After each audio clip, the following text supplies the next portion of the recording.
Hello friends, CTET CDP set ई का question लिया है 21 से 30 तक, जो कि 2024 में आया हुआ है। बहुत इंपॉर्टेंट क्वेश्चन है। इस वीडियो में इसके डिटेल आंसर भी दिया गया है, देख सकते हैं।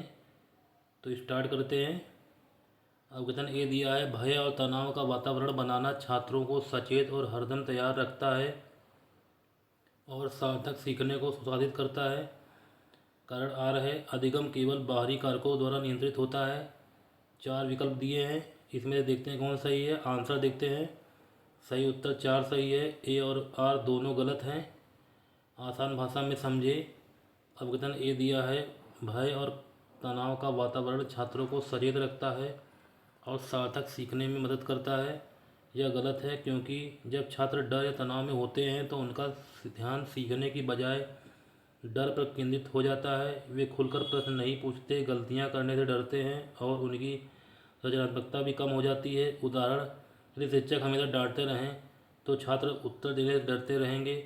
इससे सीखना बेहतर नहीं बल्कि कमज़ोर होगा। अब कारण आ देखते हैं, अधिगम केवल बाहरी कारकों द्वारा नियंत्रित होता है। यह भी गलत है, क्योंकि सीखना केवल बाहरी चीज़ों पर निर्भर नहीं करता है। इसमें आंतरिक कारक भी महत्वपूर्ण होते हैं, जैसे रुचि, इंटरेस्ट, प्रेरणा, बुद्धि, पूर्व ज्ञान। इसलिए अधिगम आंतरिक और बाहरी दोनों कारकों से कौन से प्रभावित होता है।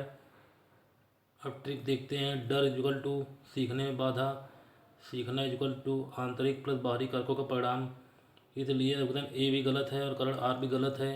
फाइनल आंसर है चौथा, ए और आर दोनों गलत हैं।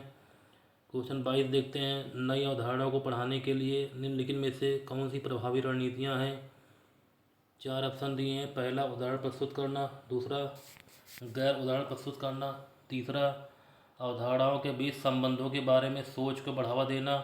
चौथा, एक भावना देना और छात्रों को इसे याद करने के लिए प्रोत्साहित करना। 4 ऑप्शन दिए हैं, आंसर देखते हैं। आंसर सही है थर्ड वाला, फर्स्ट सेकंड थर्ड। आसान भाषा में समझते हैं। जब किसी नई अवधारणा को पढ़ाया जाता है तो छात्रों को केवल परिभाषा बताना पर्याप्त नहीं होता है, उन्हें यह भी समझाना चाहिए कि यह अवधारणा क्या है और क्या नहीं है। पहला, उदाहरण प्रस्तुत करना। उदाहरण से छात्र अवधारणा को वास्तविक रूप से समझते हैं। जैसे यदि त्रिभुज पढ़ाना है तो त्रिभुज की तस्वीरें दिखाना। दूसरा, गैर उदाहरण प्रस्तुत करना। गैर उदाहरण से समझते हैं कि कौन सी चीज़ उस अवधारणा से शामिल है नहीं है। जैसे त्रिभुज पढ़ाते समय वृत्त या वर्ग दिखाना और बताना कि यह त्रिभुज नहीं है। तीसरा, अवधारणाओं के बीच संबंधों के बारे में सोच से बढ़ावा देना। इससे गहरी समझ विकसित होती है।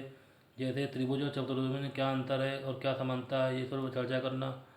चौथा, केवल परिभाषा याद करवाना। यह गलत है, क्योंकि रटने से अस्थायी याददाश्त बनती है लेकिन वास्तविक समझ नहीं विकसित होती है। जैसे त्रिभुज 3 भुजाओं वाली आकृति है, रट लेना और फिर भी त्रिभुज पहचान ना पाना। ट्रिक देखते हैं। Concept teaching equal to example plus non example पर रिलेशनशिप। रोड लर्निंग रटवाना प्रभावी रणनीति नहीं है। Final answer third, first second third. Question 23 देखते हैं, ले व्यक्ति की संज्ञानात्मक विकास को किस रूप से देखते हैं। पहला, सहयोगात्मक प्रक्रिया। दूसरा, एक व्यक्तिगत क्रिया। तीसरा, एक एकीकृत प्रक्रिया। चौथा, पर्यावरण को प्रभावी रूप से अपनाने की क्रिया। आंसर 23 का देखते हैं। पहला सही है, एक सहयोगात्मक प्रक्रिया। आसान भाषा में समझते हैं। लेव वेगोत्स्की का मानना था कि बच्चे अकेले नहीं सीखते बल्कि दूसरों के साथ बातचीत और सहयोग करके सीखते हैं। यानी बच्चे का संज्ञानात्मक विकास माता पिता, शिक्षक, मित्रों और समाज के साथ मिलकर होने वाली प्रक्रिया है। उदाहरण, मान लीजिए एक बच्चा गणित का सवाल अकेले नहीं कर पा रहा है, शिक्षक थोड़ी मदद करता है, दोस्त तरीका समझाता है, बच्चा धीरे धीरे खुद सवाल हल करना सीख जाता है। वैगोत्स्की के अनुसार यही सहयोगात्मक अधिगम है। बाकी विकल्प क्यों गलत है। पहले दूसरा क्यों गलत है, क्योंकि यह व्यक्तिगत क्रिया या वैगोत्स्की का नहीं बल्कि अधिकतर पियाजे के दृष्टिकोण के करीब माना जाता है, जहाँ बच्चा स्वयं खोज करके सीखता है। तीसरा, एक एकीकृत क्रिया, यह वैगोत्स्की की मुख्य अवधारणा नहीं है। चौथा गलत है, पर्यावरण को प्रभावी रूप से अपनाने की क्रिया, यह विचार पियाजे के अनुकूलन से संबंधित अधिक संबंधित है। ट्रिक देखते हैं। Vygotsky equal to voice of society. याद रखें, वैगोत्स्की इक्वल टू समाज भाषा सहयोग। इसलिए वे संज्ञानात्मक विकास को एक सहयोगात्मक प्रक्रिया मानते हैं। फाइनल आंसर फर्स्ट एक सहयोगात्मक प्रक्रिया। क्वेश्चन 24 देखते हैं, आप एक शिक्षक हैं जो अपने छात्रों को आलोचनात्मक और रचनात्मक रूप से सोचने के लिए प्रोत्साहित करना चाहते हैं। निम्नलिखित में से कौन सी रणनीति इस प्रकार की चिंता को बढ़ावा देने की सबसे अधिक संभावना है? पहला, एक परियोजना सौंपना जिसमें छात्रों को किसी विषय पर जानकारी को याद रखना और प्रस्तुत करना हो।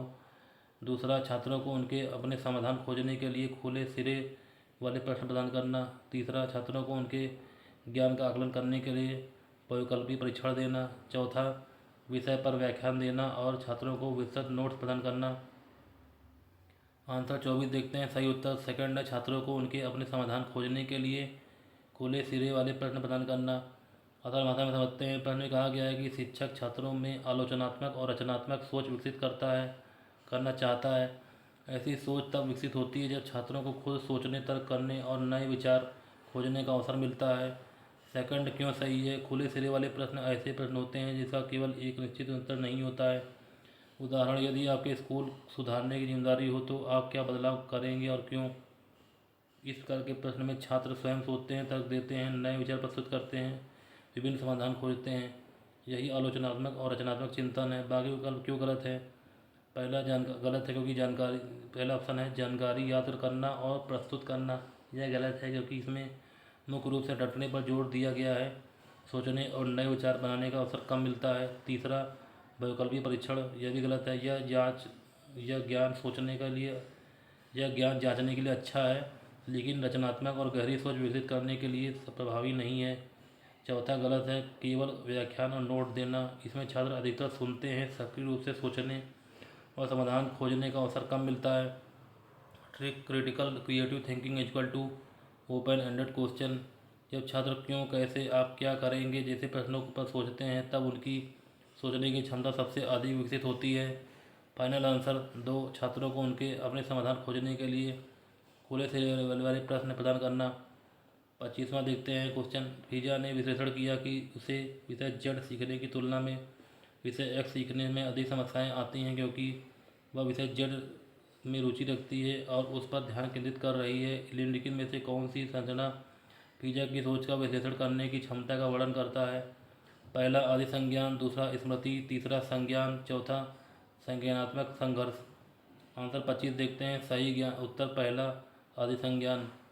आसान भाषा में समझें, प्रश्न में फिजा अपने सीखने के बारे में खुद सोच रही है।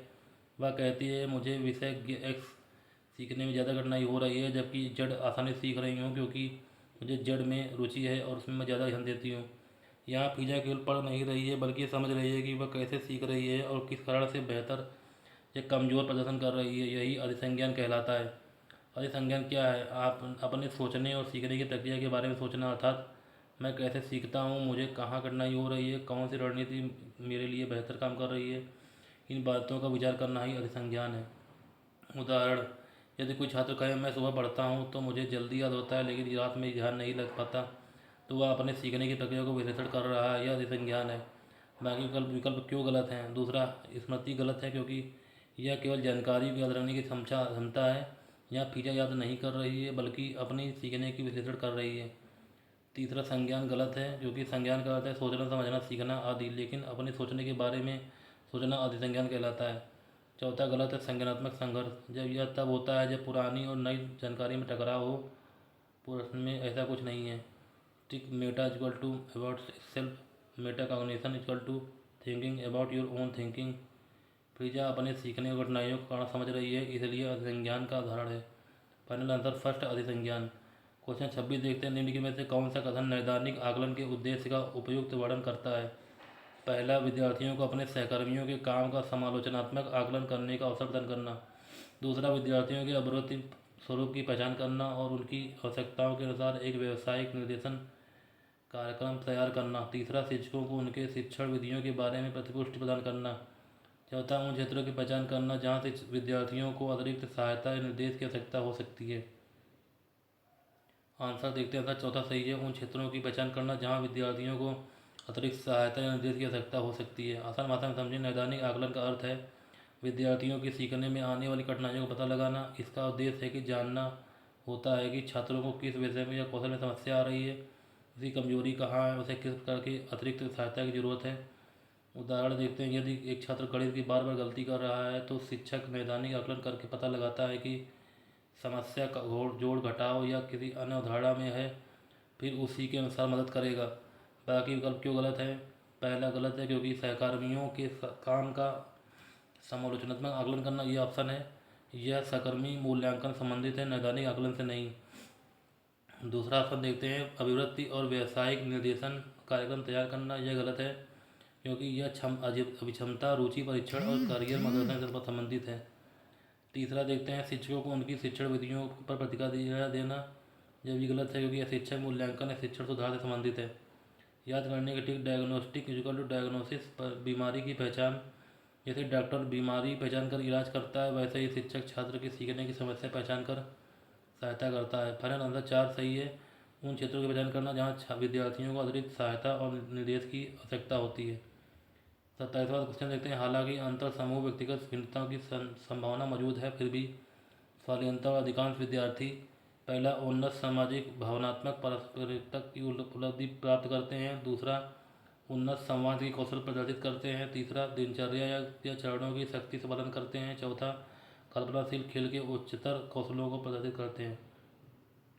आंसर 27 देखते हैं, सही उत्तर 3 दिनचर्या या चरणों की सख्ती से पालन करते हैं। आसान आंसर समझें, स्वायत्तता वाले विद्यार्थियों में अलग अलग प्रकार की क्षमताएँ और चुनौतियाँ हो सकती हैं।